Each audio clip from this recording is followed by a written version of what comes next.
విఘ్నేశ్వరుని చూసి నవ్వుతున్నాడేంటి? ఓ అయ్యో అమ్మా, జాగ్రత్తగా రావచ్చు కదా. కావాలని పడ్డాను. April fool. పోవే మోహన్ చూడు, ముఖ్యమైన పని మీద బయటకు వెళ్తుంటే ఇలా ఫోన్లు చేసావంటే. అది కాదన్నయ్య, ఏప్రిల్ 1వ తారీఖున ఒకసారి మోసపోతే మళ్ళీ మోసపోరని అంటారు. నువ్వు వెళ్లే పని తప్పకుండా సక్సెస్ అవుతుంది. అన్నయ్య, ఆల్ ది బెస్ట్. రే చిట్టి, అన్నయ్య వదిన చూడడానికి వెళ్తున్నాను. వదిన ఓకే చెప్పాలని మీ బాస్ భైరవుని కోరుకో. ఏంటో చూస్తున్నావు, నీకు త్వరలో పెళ్లి చేస్తానులే. ఏంటి బాబు నువ్వు నీకేనయ్యా ఎవరు పిల్లనివ్వరు? ఏంటి మన చిట్టిగాడు పులివెందల్లో సూపర్ ఫిగర్స్ సెట్ చేసి పెట్టుకున్నాడు. సత్తిగా ఏమయ్యా, గేటు తెరిచి ఉంచితే ఏదో ఫిగర్ తీసుకొని చెరువు కట్టి వెళ్ళిపోతోందయ్యా. ఏదో ఒక రోజు స్పాట్ లో ఫిగర్ తో నాకు దొరకాలి. ఆ రోజు నేను కొట్టే కొట్టుడికి నువ్వు దిక్కుతోచగా అటు ఇటు పరిగెత్తుతో చూస్తూ ఉండు. దీనికి అంత అర్థం అవుతుందయ్యా. రారా శివా, ఏంటి సడన్ గా ఇలా వచ్చావు? రాధికని మీటే మాట్లాడాలి, అందుకే. ఎగ్జామ్స్ పూర్తయ్యి కాలేజీకి సెలవులు ఇచ్చి వారమైంది కదరా. చెప్పు శివ. హలో జయంతి, ఎక్కడున్నావు? మా ఊర్లో ఉన్నాను. రాధిక? చెప్పు జయంతి. తిరుపతి నుంచి శివ ఫోన్ చేశాడు. నిన్ను చూడడానికి మన ఊరికి వస్తున్నాడంట. నువ్వు పెద్ద బ్రిలియంట్ అని ఫీలింగా? ఇలా తప్పించుకుంటే ప్రాబ్లం సాల్వ్ అవుతుందా? కొంచెం సైలెంట్ గా ఉంటావా? రాక సస్తానా?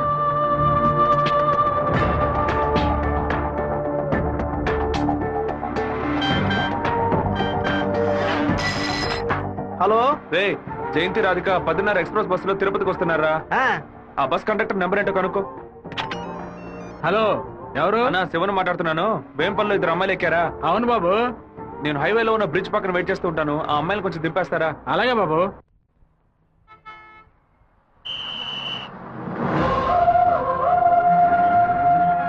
అమ్మా, శివగారు మీకోసం చాలాసేపటి నుంచి ఎదురు చూస్తున్నారమ్మా. కొంచెం దిగండి అమ్మా.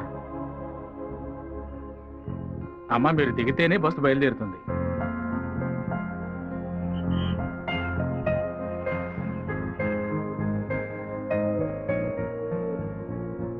నిన్ను కంపల్ చేసి రప్పించినందుకు సారీ.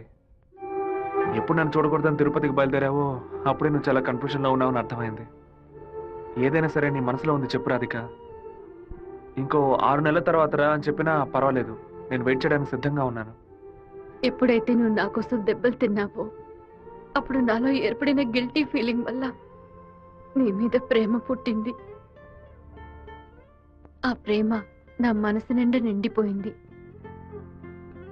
కానీ ఆ రోజు కాలేజీలో జరిగిన గొడవలో నువ్వు వాళ్ళని కొట్టిన ప్రతి ఒక్క దెబ్బ నా మనసుని గాయపరిచింది. మీ నాన్న అంతమంది నేసుకుని కత్తిలతో రావడం చూసి నేను భయపడిపోయాను. నువ్వు నలుగురిని నరికేసి జైలుకి పోయిన విషయాన్ని ఎప్పుడైతే నీ పేపర్లో చూశానో నా తల మీద పిడుగు పడినట్టయింది. నాలోని ప్రేమని దాచుకోలేక మర్చిపోలేక నాలోనే ఉంచుకుని బతుకుతున్నాను. నువ్వు చెప్పేది చాలా తమాషాగా ఉంది. నేను ఏ గొడవకి వెళ్ళకూడదనే నన్ను మా నాన్న తిరుపతికి పంపించారు. కానీ ఆ రోజు కాలేజీలో ప్రొఫెసర్ని అవమానిస్తుంటే చూస్తూ ఊరుకోలేకపోయాను. ప్రపంచంలోనే దారుణమైన విషయం ఒక వ్యక్తి తన భార్య ముందు అవమానపడ్డమే. అందుకే ఎదిరించాను. తిరుపతిలో నేను ఆ నలుగురిని నరకపోతే ఆ నలుగురు కలిసి నన్ను నరికేసేవాళ్ళు. ఓ చిన్న పిల్లి కూడా దానికి ఏదైనా సమస్య వస్తే ఎదిరిస్తుంది. నా ప్రాణాన్ని కాపాడుకోవాలని ఆశ నాకుండదా? ఈ వివరాలన్నీ మా అమ్మతో నేను చెప్పలేను. దానికి నన్నేం చేయమంటావు? నువ్వు మంచివాడివే, కానీ నువ్వు ఉండే చోటే మంచిది కాదు. అర్థం కాలేదే. అన్నిటినీ వదిలేసి వచ్చాయి. నేను నిన్ను అన్నిటినీ అంటే మా అమ్మా నాన్నలనా, నా తోడబుట్టిన చెల్లెలనా, సొంత వాళ్ళనా, బంధువులందరినీనా, పుట్టి పెరిగిన ఊరునా, లేకపోతే కొలిచే కులదైవాన్నా? ఎవరిని వదిలి రమ్మంటావు? అది కాదు మీ నాన్న. మా నాన్న గురించి ఏమైనా మాట్లాడావో? ఆయన గురించి నీకేమైనా తెలుసా? జాతరలో మందు కొట్టి గొడవ పడి పచారీ కొట్లో వాదించుకొని టీ కొట్లో కొట్టుకొని చెరువు గట్ట మర్డర్ అయి పోలీసులు 6 నెలలు ఎంక్వైరీ చేసి 2 ఏళ్ల తర్వాత కోర్టు తీర్పిస్తే 5 ఏళ్లు జైల్లోకి వెళ్ళి కూర్చుంటారు. వాళ్ళ కుటుంబం నడి రోడ్డున పడుతుంది. కానీ ఎప్పుడు గొడవ అవుతుందో అప్పుడే వాళ్ళని పిలిచి ఎంక్వైరీ చేసి 2 పీకి వాళ్ళిద్దరిని కలిపి బుద్ధిగా ఉండండి అని చెప్పి ఆ 2 కుటుంబాన్ని ఏ ప్రతిఫలం ఆశించకుండా కాపాడేవారనే మా నాన్న. చేత కత్తిపట్టిన ప్రతివాడు చెడ్డవాడంటే వీరభద్రస్వామి, ఛత్రపతి శివాజీ, కృష్ణదేవరాయలు, ప్రతాపరుద్రుడు వీళ్ళందరూ చెడ్డవాళ్ళ? కోపిష్టి కత్తి పడితేనే అది తప్పు, కాపలావాడు పడితే తప్పు కాదు. ప్రేమ కోసం ఏదేదో వదిలేసి రమ్మంటారు. కన్న తల్లిదండ్రులను వదిలేసి రమ్మన్న మొదట అమ్మాయివి నువ్వేనే. ఒకే గూట్లో ఉంటేనే అది కుటుంబం, ఇద్దరు విడిగా ఉంటే అది నరకంతో సమానం. నీకు మీ అమ్మ ఎంత ముఖ్యమో నాకు మా నాన్న అంతకంటే ముఖ్యం. నిన్ను ప్రేమించిన పాపానికి ఏం చేయకుండా వెళ్ళిపోతున్నాను. ఇదే మాట ఇంకెవరైనా అనుంటే అక్కడే నరికి పాతేసేవాడిని. నన్ను అవాయిడ్ చేయడానికి నువ్వు వేరే ఏ కారణం చెప్పినా జీవితాంతం నిన్ను తలుచుకుంటూ ఉండిపోయేవాడిని. కానీ ఎప్పుడు మా నాన్ననో కారణంగా చెప్పావు, ఈ క్షణం నుంచి నేను మర్చిపోతున్నానే.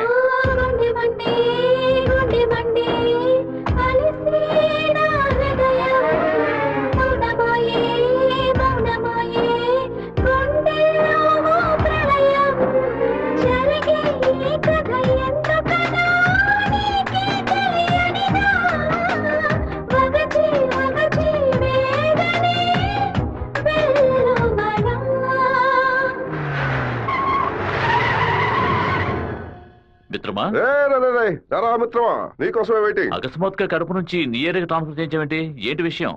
ఓ చిన్న ప్రాబ్లం. ఇప్పుడు నేనేం చేయాలో చెప్పు. ఆ వీరభద్రాన్ని అరెస్ట్ చేసి ఒక్కరోజు జైల్లో పెట్టాం. మా వాళ్ళని పంపి వాడిని లేపేస్తాను. దానికి ముందు జైలుకు తీసుకెళ్లే దారిలో వాడిని 2 నిమిషాలు నా ఇంటికి తీసురా. వాడు చంప పతల కొడతాను. అది ఎందుకన్నా? ఇలాగేగా నా చంప మీద కొట్టాడు. దున్నపోతున్నారా? ఈ ఏరియాలోనే పెద్ద మనిషి అంటున్నావు, ప్లాన్ వేయకుండా అరెస్ట్ చేయడం కష్టం.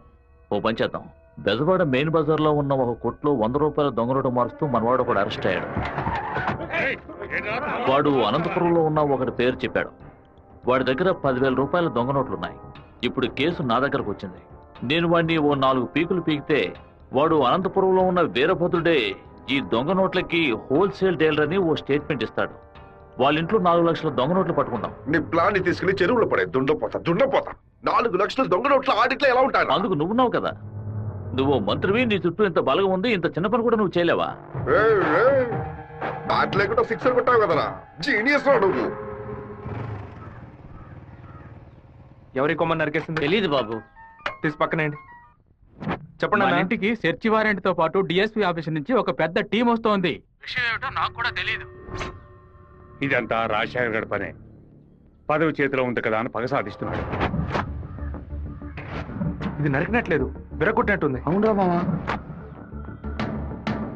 శివ అటు చూడు.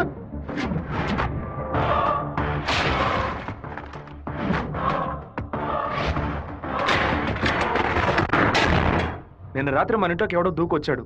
వచ్చినాడు దేన్ని తీసుకెళ్లలేదు. అయితే ఖచ్చితంగా ఏదో పెట్టే వెళ్ళుంటాడు. అన్ని చోట్ల వెతకడానికి 1 అరగంట అవుతుంది. అలాగా పోలీసులు వచ్చేస్తారు. మీరు ఇంటి బయట తాళం వేసి రైస్ మిల్కి వెళ్ళి 1 అరగంట తర్వాత రండి నాన్న. సరే.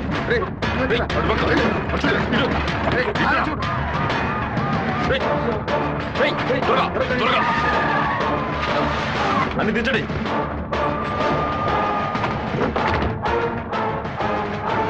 ముసలిదానా, ఏంటి ఇల్లు తాళం వేసింది? అమ్మగారు గుడికి వెళ్ళారు, అయ్యగారు రైస్ మిల్కి వెళ్ళారు. ఉండండి, ఫోన్ చేసి రమ్మంటాను. ఆ తిళ్ళని చూసారా? చూసాండా? లోపల చూసారా? లేదురా. ఏంటి సార్ పెద్ద టీంతో వచ్చారు? ఆ పచ్చ చూస్తాను. నా ఇంట్లో దొంగ రోడ్ల అని ఎవరు చెప్పారయ్యా? మీకు చెప్పాల్సిన అవసరం లేదు. సర్చ్ వారెంట్ ఉంది. వాడు తిన్నే పెట్టుంటాడు. రండి. వెతుక్కోండి. చూసుకోండి సార్.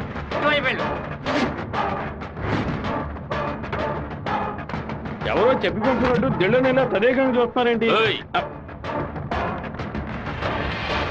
సార్ పచ్చ దిండు సార్. ఏ బొచ్చు లేదు.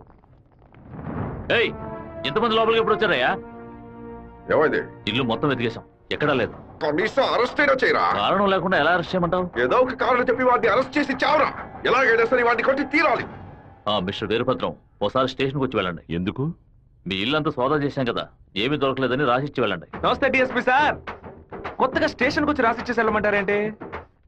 ఎందుకు రావాలి? చట్ట ప్రకారం మీరు వెతుక్కుంటూ వచ్చిన వస్తువు ఏది దొరకలేదని 2 సాక్ష్యాలతో రాసిచ్చి మీరే సారీ చెప్పి వెళ్ళాలి. అర్థమైందా? ఈయన అరెస్ట్ చేయకుండా నేను ఇక్కడి నుంచి వెళ్ళేది లేదు. తప్పు డిఎస్పీ సార్. ఈయన అరెస్ట్ చేస్తేనే మీరు ఇక్కడి నుంచి బయటికి వెళ్ళలేదు. అరెస్ట్ చేస్తానని అరెస్ట్ చేసే మూడ్లోనే ఉన్నారే ఏంటి? ఎవరైనా చెప్పి పంపించారా? అందరూ వీడియో తీస్తున్నారు. ఆఫ్ చేయండి రా, ఆఫ్ చేయండి. వాడు మాత్రం వీడియో తీయట్లేదు. అట్టు చూడండి. అరగంట ముందు మీరు రావడం, మాట్లాడడం, ఇంట్లోకి వెళ్ళడం, ఇంట్లోంచి బయటకు వచ్చి ఇంట్లో ఏం లేదని చెప్పడం, అన్నిటికీ మించి కంపల్ చేసి మా నాన్న అరెస్ట్ చేస్తానని చెప్పడం అన్ని ఇందులో రికార్డ్ అయ్యాయి. ఈ వీడియో నేను సీఎం సెల్ కి ఫార్వర్డ్ చేశాను అనుకోండి, మీ ఉద్యోగం పోయిందని మీ సెల్ కి మెసేజ్ వస్తుంది. ఏంటి పంపించమంటారా? తమరి సెల్ రింగ్ అవుతున్నట్టుంది. పని పూర్తయిందా? ఊరి వాళ్ళందరూ ఒకటైపోయారు. ఇక్కడ జరిగిందంతా వీడియో కూడా తీశారు. నేనేం చేయలేకపోతున్నాను. ఓ, షట్! జాగ్రత్తగా ఉండండి డిఎస్పీ సార్. ప్రేమతో మా వాళ్ళు చేత్తో కత్తి పుచ్చుకొని గట్టిగా వాటేసుకుంటారేమో.